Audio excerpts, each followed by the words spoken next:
Oi, bom dia! Bem-vindos à primeira edição do CNN Mercado. O Ibovespa Futuro abriu em queda de 0,5%. Já o dólar sobe 0,18%, agora é negociado a R$ 4,93. E a informação mais importante do dia é a inflação aqui do Brasil, que acabou de ser divulgada, gente.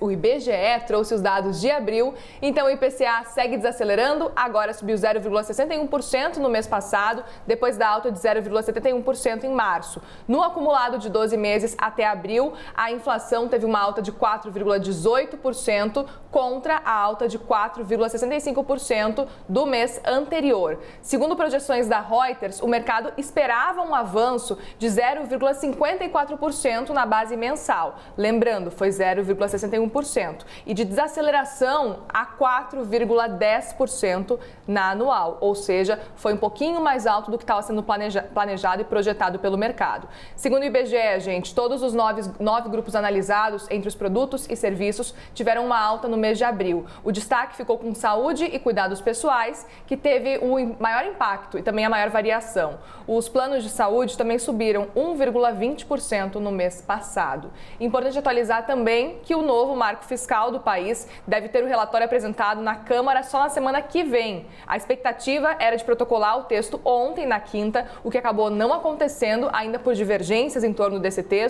e a ideia de Cláudio Cajado, o relator desse texto, é apresentar então o parecer na próxima terça-feira da semana que vem, então. No radar do mercado também tem a agenda dos balanços corporativos. A Caixa Econômica teve um lucro líquido recorrente de quase 2 bilhões de reais no primeiro trimestre, uma queda de quase 24% em relação ao mesmo período do ano passado. A Sabesp lucrou pouco mais de 747 milhões de reais de janeiro a março, uma queda de quase 23,5% na comparação anual, mas o resultado veio melhor do que o esperado. A Cogna Educação, que é a dona da Anhanguera, teve um lucro de 117 milhões de reais. Isso é mais do que o dobro do mesmo período de 2022. E a MRV teve um lucro líquido consolidado no primeiro trimestre de 30 milhões e 600 mil reais. De acordo com os analistas, o resultado foi acima do esperado. Assunto que é destaque no nosso site da CNN Brasil. Esse resultado é o melhor primeiro trimestre de vendas líquidas da história do grupo imobiliário, totalizando então um valor geral de vendas de 1 bilhão e 800 mil reais. Para finalizar, a Petrobras registrou um lucro líquido de pouco mais de 38 bilhões de reais de janeiro a março, uma queda de quase 14,5% na comparação anual. O resultado veio acima do esperado pelo mercado também, e o Conselho de Administração da estatal aprovou o pagamento de quase 25 bilhões de reais em dividendos como antecipação relativa ao exercício de 2023. E sobre o balanço da Petrobras, para o analista-chefe de ações do Simpla Club, o Gabriel Bassotto, o que mais chama atenção nos números divulgados é a resiliência do resultado e a geração de caixa operacional. Vamos ouvir o que ele diz então?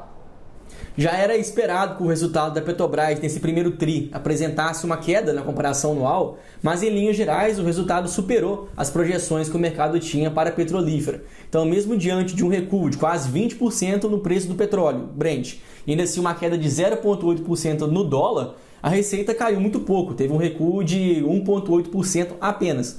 Só que pela ligeira queda no volume de produção, houve uma desalavancagem operacional. E aí, consequentemente, o seu EBITDA ajustado caiu um pouquinho mais, mas ainda assim atingindo aí 72,5 bilhões de reais. Seu lucro líquido, a mesma coisa, teve um efeito da desalavancagem, também caiu um pouquinho seu resultado financeiro, mas ainda assim atingiu um lucro aí de 38,3 bilhões de reais.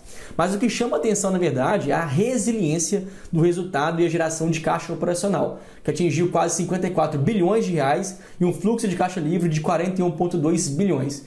E já que a dívida bruta está controlada, a empresa permaneceu com a mesma política de distribuição de dividendos que a gente já conhecia de trimestres anteriores, quando ela distribuiu cerca de 60% do seu fluxo de caixa livre em forma de dividendos, o que daria algo equivalente a R$ 1,89 por ação. Mas em linhas gerais, o resultado da Petrobras se mostrou mais uma vez muito favorável. Talvez no segundo TRI agora vai ter mais uma pressão, mas ainda assim muito positivo.